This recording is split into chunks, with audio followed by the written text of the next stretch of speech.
નમસ્કાર, હું છું નેન્સી ને તમે મારી સાથે જોઈ રહ્યા છો અપડેટ કોર્નર। અત્યારે દરેકના મનમાં એક સવાલ થાય છે કે આ શિમલા કરાર શું છે। તો હું તમને જણાવું કે આ શિમલા કરાર શું છે। તો પહેલગામમાં થયેલા આતંકવાદી હુમલા બાદ ભારતે પાકિસ્તાન વિરુદ્ધ એક બાદ એક આકરા નિર્ણયો લઈને પાકિસ્તાન ઉપર ડિપ્લોમેટિક સ્ટ્રાઇક કરી દીધી છે। સિંધુ જળ સંધિને સ્થગિત કરવા, પાકિસ્તાની નાગરિકોને વિઝા ન આપવા, દિલ્હીમાં પાકિસ્તાન હાઈ કમિશનમાં સ્ટાફની સંખ્યા ઘટાડવા જેવા પગલાઓએ પાકિસ્તાનની શહબાઝ સરકારની ઊંઘ હરામ કરી દીધી છે।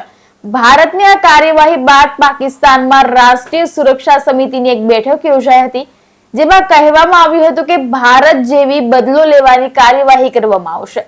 સૌથી ચોંકાવનારું નિવેદન એ હતું કે પાકિસ્તાને હવે શિમલા કરાર રદ કરવાની ધમકી આપવાનું શરૂ કરી દીધું છે। ત્યારે શું છે આ શિમલા કરાર, તો જાણીએ।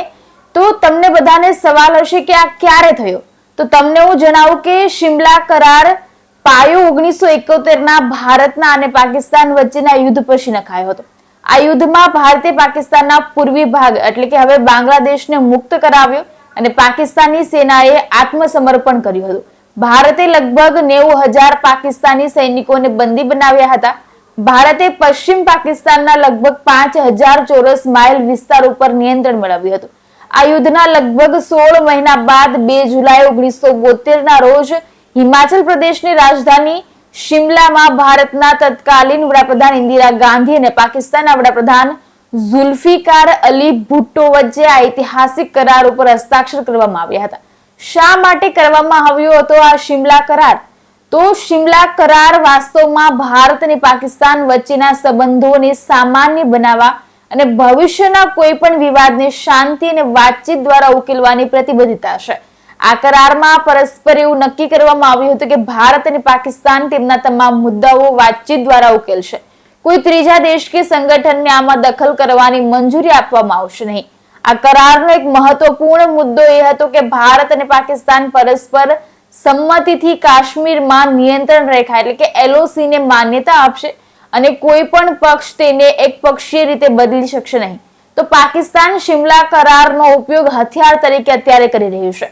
બંને દેશોએ એવો પણ સંકલ્પ કર્યો હતો કે તેઓ એકબીજા વિરુદ્ધ બળનો ઉપયોગ, યુદ્ધ કે ભ્રામક પ્રચારનો આશરો લેશે નહીં। આપણે શાંતિ જાળવીશું અને સંબંધો સુધારીશું। આ કરાર હેઠળ ભારતે 90,000 પાકિસ્તાની સૈનિકોને કોઈ પણ શરત વગર મુક્ત કર્યા અને કબજા હેઠળનો પ્રદેશ પણ છોડી દીધો હતો। સામે છેડે પાકિસ્તાને કેટલાક ભારતીય કેદીઓને પણ મુક્ત કર્યા હતા, પરંતુ દાયકાઓ પછી આજે જ્યારે ભારતે આતંકવાદી પ્રવૃત્તિઓને લઈને પાકિસ્તાનને ઘેરી લીધું છે અને સિંધુ જળ સંધિ જેવા પગલા લીધા છે, ત્યારે પાકિસ્તાન શિમલા કરારનો ઉપયોગ હથિયાર તરીકે કરી રહ્યું છે। આવા જ ઇન્ફોર્મેટિવ વિડીયો જોવા માટે અમારી ચેનલને લાઈક, શેર અને સબસ્ક્રાઇબ જરૂરથી કરજો।